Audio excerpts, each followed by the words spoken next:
Hello my fiery friends, the Infernoman here with the latest in deck technology. And for today's deck tech, we'll be covering a deck that combines together everything that I actually love about Magic. So if you've seen my channel for a while, you'll know that I love aggro decks, I love playing burn, and I do love tribal. So we're going to mash all of that together in a deck that I'm simply calling Vampiric Burn. And with that, let's go over the stats of the deck real quick for you. So we are running a mono black deck with an average mana curve of about 1.9. We're running only 12 creatures in the deck. They're all vampires. We have 28 non-creature spells, specifically 4 instants, 17 sorceries, 4 enchantments, 3 planeswalkers, with again a land count of about 20. So with that, let's go ahead and let's now cover all of the burn spells. To start with, we're going to have Bump in the Night. This card has target opponent losing 3 life. You can use it also for the flashback cost, but that's really expensive. So that's going to be something that if you're desperate to just close out the game, we can do that in the very, very late game. Fruits of Teaserus is going to be also another option here where our opponent will lose 2 life. We can escape it for 4 if we really need to, so only 1 copy is all we need just to get there. Okiba Reckoner Raid, which flips into the Nezumi Road Captain. First, as a saga, it will have our opponent lose 2 life over the course of 2 turns, and we gain 2 life. Then when we flip it, it basically becomes a Rat Rogue with 2/2, and it has Menace. It's not exactly a creature we care too much about, but it can provide for us some nice value in the mid part of the game. We also have Collective Brutality. This 2-mana sorcery can escalate itself if we keep discarding cards, but basically it just reads that we can either have our opponent discard an instant or sorcery card. We can then otherwise then give a creature -2/-2, or we can have our opponent get drained for 2 and we gain 2 life. We have Sovereign's Bite, which is going to be a very slow version of Lightning Helix, draining out our opponent for 3 life, and we gain 3 life. Vampire's Kiss is not exactly as efficient, but we do actually get some really sweet options with it. Basically 2 blood tokens, which can be really great for us to use for utility, but otherwise, as you kind of see right there, that's basically all of the best cards we can get to then life gain and drain. We have Knight of the Eben Legion as our 1-drop creature. This Vampire Knight can then pump itself up for 3 mana, making it a 3/3, and it will gain Death Touch. So this actually is extremely powerful if our opponent doesn't have an answer to it. And of course, the other sweet part to this card is if a player has lost 4 or more life this turn, and that can be either us or our opponent, then we get to put a +1/+1 counter on the Knight. In the 2-drop slot, we have Gifted Aetherborn. This Death Touch lifelink creature is really solid, pretty awesome at blocking everything. And then finally, our only other creature is going to be Silver Smoke Ghoul. What's really cool about this card is it can come back from the graveyard to the battlefield tapped if we gain 3 or more life in a turn. So as you kind of have figured out, with the life gain that we get as we drain our opponent, we can then bring back the Silver Smoke Ghoul. Also, we can discard this to Collective Brutality to get more options. And then finally, it also has its own ability where we can sacrifice the ghoul to draw a card. So this card is really, really awesome for us as a great utility later into the game itself. But how otherwise do we take advantage of all this stuff? So as you kind of can tell right now, we're going to basically talk about why we're going with vampires. So we have in the also 3-drop slot, Sorin Imperious Bloodlord. This legendary planeswalker can give one of our creatures Death Touch and Lifelink. But if it's a vampire, we get to put a +1/+1 counter. The other +1 ability goes sweet with the ghoul itself, where we can sacrifice a vampire and then basically Lightning Helix our opponent by doing 3 damage to any target and gaining 3 life. So if we can actually pull off this simple little combo, we can have Silver Smoke Ghoul gets sacrificed to the Sorin here, which could then ping out our opponent for 3 damage. We gain 3 life back. We then bring back the Silver Smoke Ghoul, and we can repeat this process every single turn as we keep ticking up Sorin, making it very hard to get off the battlefield. You don't really care about the -3. We're not really a vampire deck primarily, so you don't have to worry about even that. Otherwise, in the 4-drop slot, we only have a single copy of it, but it is very effective for our game plan, and also it does synergize decently well with Sorin Imperious Bloodlord. We have Sorin the Mirthless. This 4-mana Sorin basically allows us to +1 to look at the top card of our library, and if we reveal that card and put it into our hand, we lose life equal to the mana value. So this can help us just gain a little bit of card advantage. We actually don't care about the life loss because our deck, of course, has a ton of life gain. So that's actually a pretty decent thing for us. We can -2 to make a 2/3 black vampire creature token with flying and lifelink, which can then be pumped up with the Imperious Bloodlord with counters on it and making it an extremely powerful flyer. And you most likely also, just like the other Sorin, you're never going to have to need that -7, but if you do manage to take up to it, it's a very hilarious way to close out the game. You might be asking, well, how do I draw into more actions? So we also have Deadly Dispute. So with this card, we sacrifice an artifact or creature, draw 2 cards, and create a treasure. So that's basically how you're going to be able to make that red mana if you really want to flashback Bump of the Night, if you need an extra mana for Fruit of Teaserus to close out the game. And also you can utilize those blood tokens with the Deadly Dispute, or even sacrifice it with the Silver Smoke Ghoul to then also get it back with additional value using Sorin Imperious Bloodlord.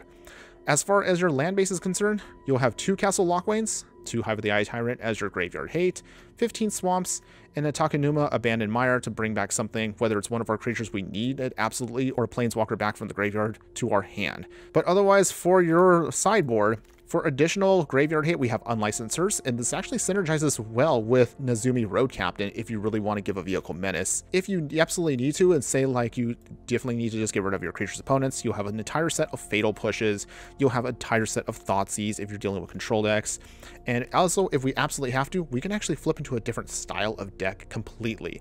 So the other way you can change this deck around is we can get rid of the Sorens, put them back into the sideboard, bring out Veto Thorn of the Dusk Rose, which allows us to drain our opponent even more whenever we gain life. We can then also bring out Sedgemoor Witch, which will then trigger off its Magecraft ability by creating a bunch of pest creature tokens, which also gain life, which can also drain out with Veto if we're super aggressive with our little tokens, utilize them to sacrifice a Deadly Dispute, or if we absolutely have to, we can also have a Wrath, which can then Crippling Fear our opponent to get rid of their enemy tokens, creature cards, basically just can wipe out the whole board, keeping our vampires alive, which can then trigger off Sedgemoor Witch even more, which will then trigger off Veto with the life gain that we get from the pests that we create. You basically get the idea. It's a lot to do, but this is also a go-wide strategy if our, say, burn package isn't doing the best it can. But otherwise, that's the whole game plan for you. I honestly think this deck actually can be almost as good, if not even better in some situations than, say, actual burn. Can't believe I just said that. But otherwise, let's take into a couple matches right now and show you how the deck runs. But before we continue, if you do like any of the content that I do, please like, follow, and subscribe wherever you watch the content so you don't miss out on any of the gameplay, booster pack openings, deck decks, and so much more. Okay, my fire friends, here we go. We're playing our Vampiric Burn deck, and okay, so we do have a decent hand here. Let's go ahead and we're going to keep this. We're going to see if we can make it work. Alright, so Arctic Tree Line, so maybe some kind of snow deck? I have no idea, but okay, we'll make it work. Knight of the Eden Legion first. Thornveil. Alright, looks like it's going to be some kind of angel nonsense here. Okay, let's see if we can pull this off, everybody. This is definitely going to be a race here, so this is where it's going to get a little frustrating, but I'll see. We go swinging here. Opponent obviously will not block, so that does give us a small edge here. We will then play a second Knight of the Eden Legion, and we will do a Bump of the Night. Down to 16. Both Knights pump up. Youthful Valkyrie. Opponent will not swing, obviously. Alright, so we're doing not too bad right now. Let's go ahead, we're going to play Sorin. We will then tick up our Knight. We will then swing with both. Opponent's probably not going to block here. Down to 11. Our Knights are pumping up. So this is actually kind of working here. Not exactly how I was imagining it, but it is working. Our opponent will swing at Sorin. We go back up to 13. Play a Swamp. Gifted Aetherborn. We will then tick up Knight of the Eden Legion again. We go swinging. Oh, this is actually working here. Down to 5. Okay. Up to 27 here. Our Knights are pretty beefy here. Since our opponent looks like they're stumbling on mana, I think we have the edge here. Youthful Valkyrie again. That's not enough. Our opponent can't swing thanks to Gifted Aetherborn. I think we got the win here. Oh, wow. Okay, our opponent is getting aggro here. We take out one Speaker of the Heavens. They go back up to 7. But we're definitely in right where we want to be. Okay, so with that, let us drain them here. And we will also minus something. Minus the creature. Drain. Throw away a Deadly Dispute. Down to 5. Opponent has to block here, but it doesn't matter because we pulled this off. I mean, obviously our opponent stumbled here on mana, but I'll take that win. Wow. I guess when your opponent doesn't have any answers to the creatures, we actually can steamroll them pretty fast. Okay, my fiery friends, here we go. We are playing Vampiric Burn, and okay, this is very light on lands. Do we take this? This is very risky, but the Knight of the Eden Legion can actually get very strong here. I'm going to be wild, and I'm going to hold this. It's a bold strategy, Cotton. Let's see if it pays off for him. I know someone in the comments is probably going to yell at me right now for having a one-lander, but we're going to do it anyway. Alright, tap land there. Play Hive of the Eye Tyrant. We'll play Knight of the Eden Legion. Alright. Well, let's see if this game plan works. Alright. Stormcard Coast. Hieroglyph. Oh, okay. Are they cycling? Fascinating. Okay. Well, we did get our second land drop, which is awesome for us. We will then play Bump of the Night. We will then play Okiba. And again, gain some life. Swing. They're down to 15. Pumping up the Night. Alright, so far it's working. Let's see if we can hold out. Desert Beach. So since our opponent's not really playing much else, we're just going to have to hold off for a little bit here. So we'll play another Okiba. Alright, they get another ping. We swing here. Maybe our opponent has removal. Oh, they do. Well, that's fine. We'll still make it work. Alright, we got our third land drop. We can then flip over one Okiba. Now we got a 2-2. Put down a swamp. Let us play Gifted Etherborn. And we will pass here. Alright, looks like our opponent is basically some kind of control deck. So that's hopefully not going to hurt us too bad, but I guess we'll see. With 2 creatures, I expect a Wrath anytime now. Lightning Helix. Okay, well that kind of slows us down a little bit, which is annoying, but that's fine. We can make it work. We flip another Okiba. We'll go swing with the other one. See if our opponent responds with any kind of creature removal. Down to 13. Alright, so with that, let's do Collective Brutality. We'll choose this first option. We will throw away a Silver Smoke Ghoul. Does our opponent let us have this resolve? They do not. Not surprised. Opponent does nothing still. We'll go swinging here. Snapcaster Mage. Oh, okay. It's like I'm playing Modern all of a sudden. They're probably going to get back the Lightning Helix. Again, not a surprise. And it hits us. So, unfortunately, because we're a burn deck, this slows us down a little bit. But I still think we can get through this. So with this, we will then play Sorin. We will then just target the creature, pumping it up just one. Doesn't do much, but it's fine. They swing with their Snapcaster Mage. Goes down to 3. Flame Blast Bolt. Alright, so with this, we will Sovereign's Bite. Go Vito. Alright, well, we're starting to get a little awkward here, but that's fine. We'll still make it work. Tick up Sorin. No value. Well, unfortunately, now we're looking a little shaky here because we don't really have much of else, and this Sorin doesn't really do much on its own without vampires. But let's see if we can still find a way around this. Tick up Sorin. Vampire's Kiss. We will pass. Well, at least with these we can Deadly Dispute, so this hopefully can draw us into some action. Wandering Emperor. So we Deadly Dispute now. Draw some cards. Get a Sovereign's Bite. I am the Emperor of Kamikomi, and I They make a will token. protect my people. We must protect.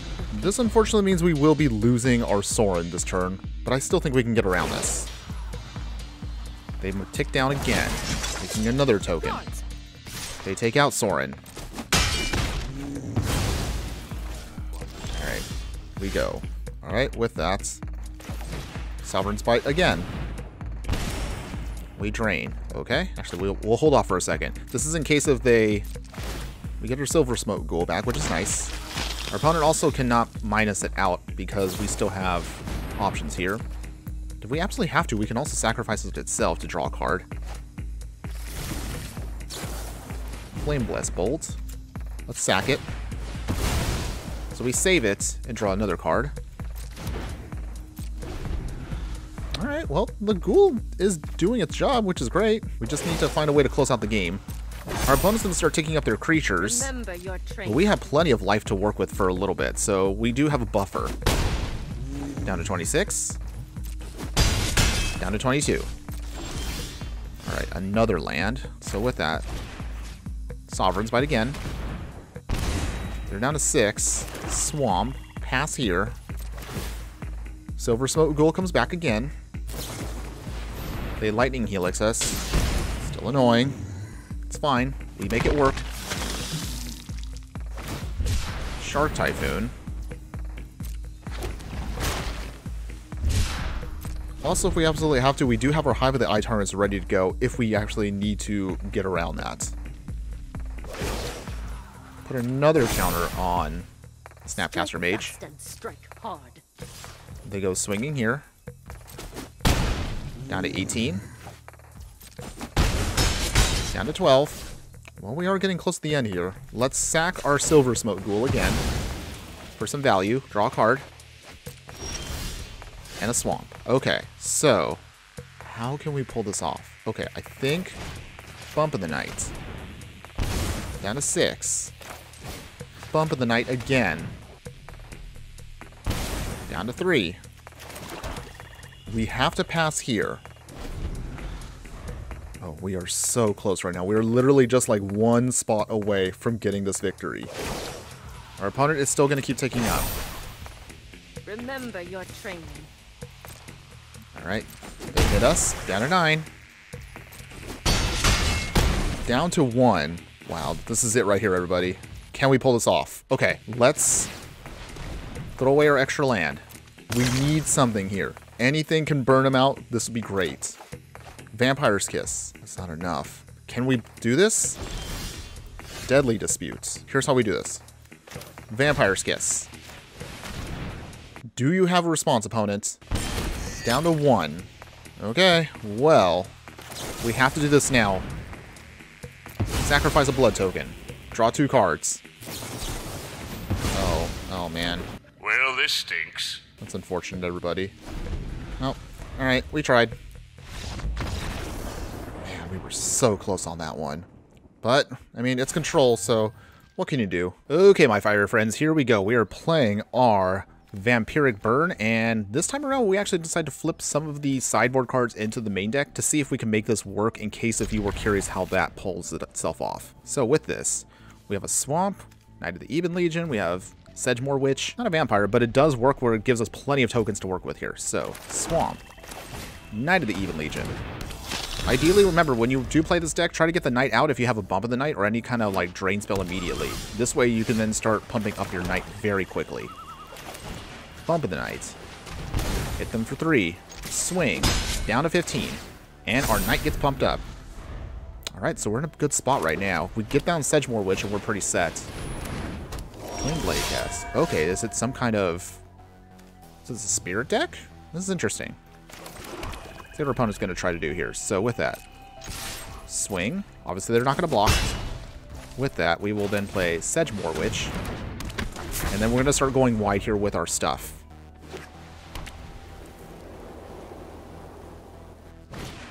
Staggering Insight.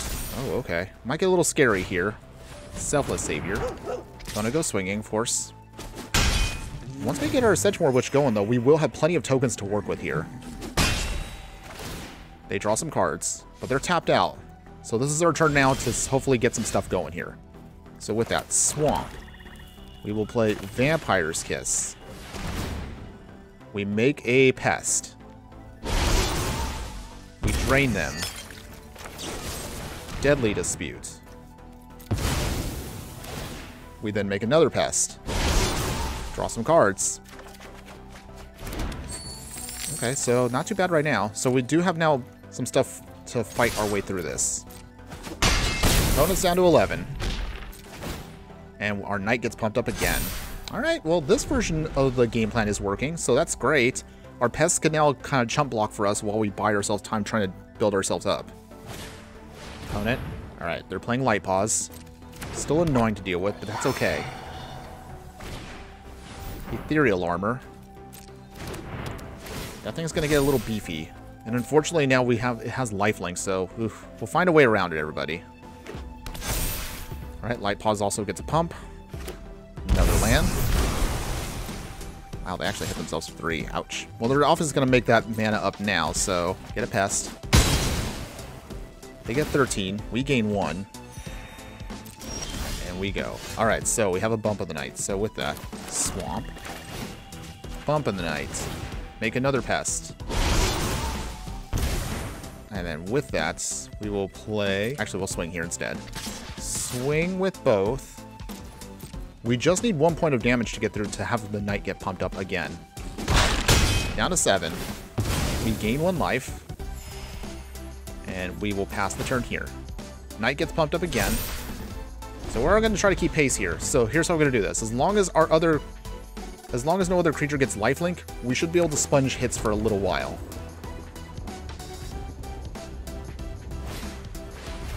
Twin Blade Geist again. Notice, I guess, playing the budget version of this, sort of. They go swinging here. And with Light Paws. We will then block this time with... Oh, actually, okay, so... Deadly Dispute. Sack. We make another pest. Well, if we only had Veto right now, this would be awesome. But that's okay. Hopefully we can draw into some action here. Alright. This is not too bad right here. I think we could pull off here. Down to 18. And I think we will throw away this Takenuma. Get rid of that land. Draw into some more action. We need 1 more burn spell, and I think we could pull off a victory here. Okiba. I guess we'll find out right here. Alright, deck. Don't fail us now. Sovereign's Bite. Make a pest. Drain him to 4. We will Vampire's Kiss. Drain the 2, make 2 blood tokens. Okay, so here's how we do this. I think what we're going to have to do is we're going to have to swing here. We swing with everything. Unless if our opponent has a way to flash in something, I think we can pull off a victory here. Opponent has to block here completely. Does our opponent do any tricks here? Looks like they will. Selfless Savior.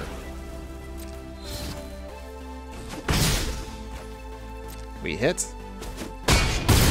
Light Pause is down. Oh wait, actually I forgot it's not down yet. Okay, that's fine. We'll still make this work, everybody. So with that, Okiba.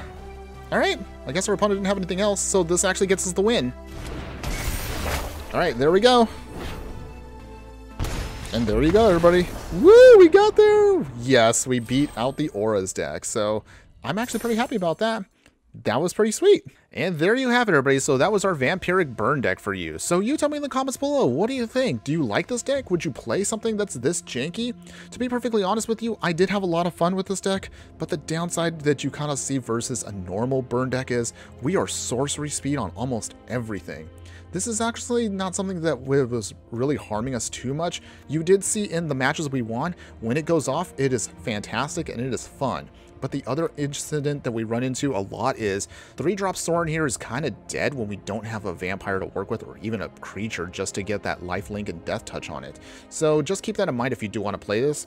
I might as well give this deck another shot maybe a little bit later on. Probably when we go back to Ixalan, if we do get vampires again in white, maybe we might try this again in Orzhov colors. We've done already a vampire deck before, but not focused on so much burn. So still, I think the deck is great, but I think maybe in the future, maybe we'll try it without these planeswalkers and maybe just focus on having a little bit more of a control package.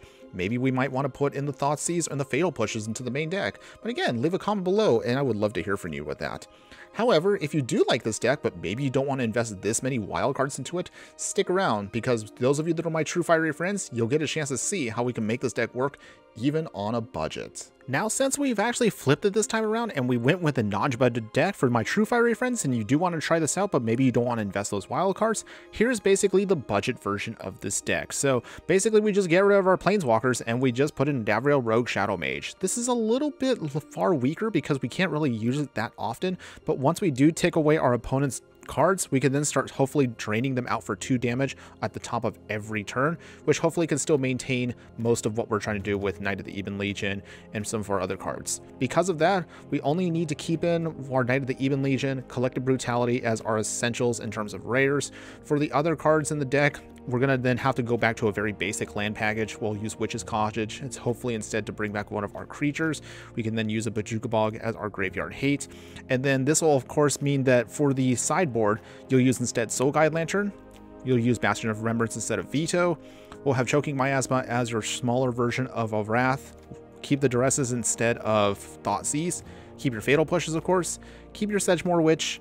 And then with this package, you'll only have to spend about 10 rares to get this deck going if you do want to play this again on a budget. It's obviously not going to be as effective, but again, for those of you who just don't want to have to spend that much to invest and give this deck a try, this is probably your best option for Historic. But overall, my final thoughts I'm going to give on the deck is this is definitely much more unique in terms of burn decks out there in the game plan. Yes, we are still missing a lot of essentials out there to actually make this a truly fun alternative to mono red burn. If you are a fan of spicy types of decks out there, if you're a fan of playing burn and aggro, but you again want to just try something completely different from everyone else out there, I would definitely say give this deck a try. Whether you do want to try the budget version we just posted about, or if you did see all the footage and you are excited to try this out non-budget, either way, no matter how you get there, once you burn out your opponent with some life gain and drain, I assure you, you will not be disappointed. That's all I have for you today. Thanks again for watching, everyone, and just remember that no matter what you do play in the game of life, always be sure to burn bright. Later.